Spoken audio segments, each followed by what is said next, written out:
Finch, our world champion in the house. This is a huge moment, Finchy, for Australia, for Australian cricket, but also a huge moment for Pat Cummins. That's 2 ICC titles for him this year. Was it not the near-perfect campaign, but the near-perfect final for you?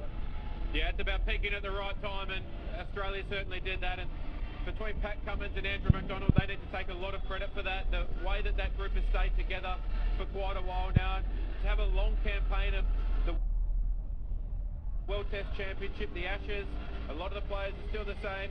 You can see what it means to all of them. To save your best for last and play an almost perfect game was remarkable. It started with the ball. It was backed up in the field where they were unbelievable in the semi-final and the final. And Travis Head, what about that for a knock? Oh, that was a stage to come to the party. Sunny, do you look at this group here? It's essentially a core group that has won you a T20 World Cup, that has won you a World Test Championship, and that has won you now a one-day World Cup.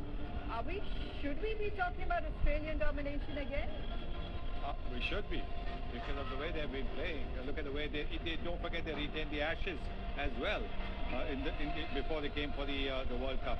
So they've really had an outstanding season, starting with the World Test Championship, then the Ashes series, and now winning the World Cup. So they certainly look as if they're going to be a dominant team again, but probably not as dominant as they were in, say, the late 90s and the early 2000s, where they were winning just about every game.